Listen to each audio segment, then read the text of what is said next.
I'm Rob Port from SayAnythingBlog.com. I have with me Molly McDonald. And Molly, I understand you used to be a part of the tribal court system on the Spirit Lake Reservation. Can you describe for me what your position was and how long you held it? Yes, I was an associate juvenile judge with the Spirit Lake Tribal Court. I was appointed February of 2010 and up until, I should say, March of 2012. And what being an associate juvenile judge, what exactly, I mean, what was your job description? A majority of the cases going through juvenile court was what I was overseeing.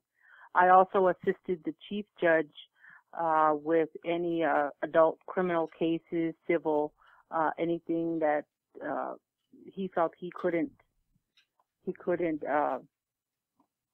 oversee or he couldn't sit on. He would hand cases over to me. On the Spirit Lake Reservation, there's been issues, and I guess most recently the Bureau of Indian Affairs stepped in and took over some of the child services issues on the reservation. Can you describe for us what's going on there? I thought it was a step in the right direction as far as BIA coming in and taking over the social services, but I'm not seeing any progress being made as far as CPS issues. There continues to be cases, some to the extreme where there's no services provided, to the other side of the pendulum where you wonder why those cases why the children are being removed when services could have been offered. What do you mean? The children are being removed from their home? Describe that a little bit more for me. Well, I know of some specific cases where it's the parents that come to me asking me, what should I do? This is what happened. They explain the situation, and from what I know of the tribal code, from what I know of social services guidelines, I didn't see a need for removal of a child in some of these cases where they could have offered services first. And from my understanding, within the code and within social services policies, removal of a child is supposed to be last resort. Why services weren't offered to some of these parents first to try and work with them to keep that family unification that they keep talking about, why they didn't offer that first, I'm baffled. I'm baffled at some of these cases that they're doing this.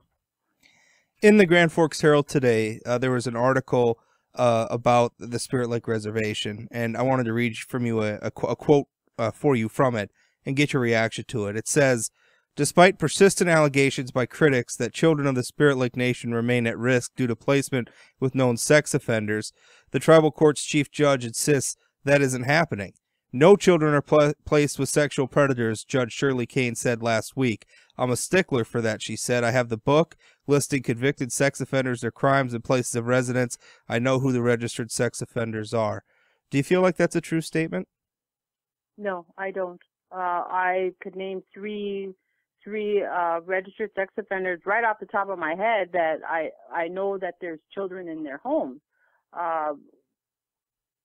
And from what I remember, one specific case was social services did place the children with the grandmother, and the grandmother's son is a registered sex offender living in the same home. So I don't know if she understands what she's saying or if I'm being confused, but I know for a fact that there's some children in the Guy home, and Suna Guy is living in the same home. Some argue that it may be difficult in a small community that seems to have a disproportionate number of offenders, that it may be difficult to place children in homes without being near an offender. What would you make of that sort of I guess an explanation or a rationalization? Are you saying that there are more sex offenders living in homes? Yeah, it's an excuse that I've read elsewhere, that I guess people are saying, well, it gets hard to place children in homes because there's so many offenders that it's hard to place them anywhere else. Then they need to look outside the box. They need to look outside the reservation, and I know there are many critics, especially on our reservation, that do not like to see our children, our enrolled member children, going off the reservation. However, become a foster parent then. You know, open up your home then for these kids. Don't criticize unless you're gonna help out. Recently as well, there was, and this has sort of been an ongoing, I don't want to say controversy, but point of debate over the Violence Against Women Act. And part of that act, it was a reauthorization of existing law, but part of the reauthorization was an expansion of tribal jurisdiction over certain types of crimes. How do you feel about that? And especially in the context of Congressman Kramer recently made some comments about it that many found controversial, you know, saying that he felt that there may be elements of it that are unconstitutional, and that perhaps non-tribal members might not even feel safe on the reservations. How do you feel about those remarks, and how do you feel about that expansion of tribal authority? Well, I believe that the Violence Against Women Act is a positive step, though, for our tribe. I truly believe that, especially for our tribal courts, as far as being able to prosecute a non-Indian in our tribal courts. I think that's a great step. That's really making progress for us as a tribe. However, I do understand what Mr. Kramer is saying. There's a lot of issues that were never that weren't ironed out before they passed this. And one thing is, though, and it's always going to be an issue, probably, is lack of funding. Right now, our enrolled members don't even have that option of having a public defender, defense counsel, and yet, now that this is passed, we are going to have to offer that to non-Indians. We will be violating their rights if we don't. And I could just see there's going to be a lot of issues. I truly understand what Mr. Kramer is saying, though, and it could go both ways. Do you feel? I know this is something that you and I had spoke about previously. The status of the appeals process on the reservation. I mean, can you describe that for me? Approximately in September of 2011, while I was working with the tribal court, we were sent a copy of the contract. Excuse me, let me step backwards. Pursuant to our tribal code, our appeals process is through the Northern Plains Court of Appeals. Now, that's the appeals process for our tribe. It's in our code. Now, to remove that or to even change that, we'd have to follow our constitution.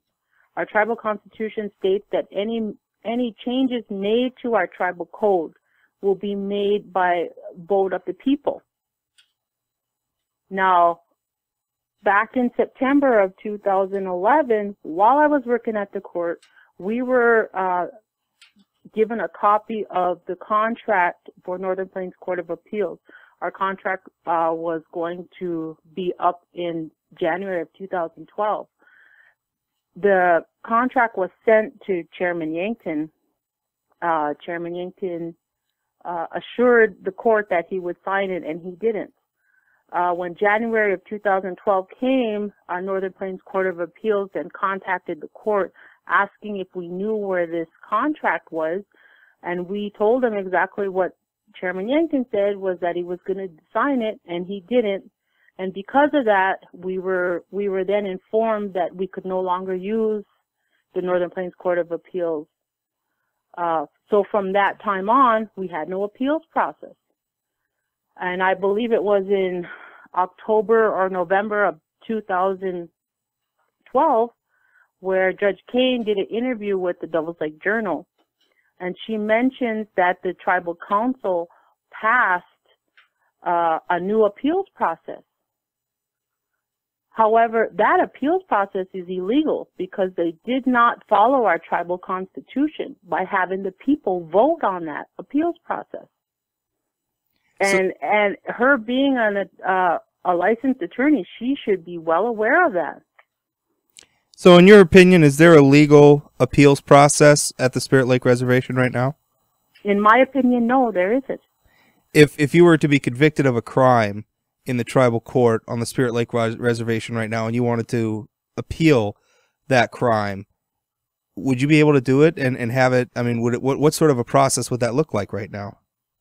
From my understanding, what Judge Kane said in the article with the Devil's Lake Journal was that it was an appeals process where it went before a committee of elders, tribal elders.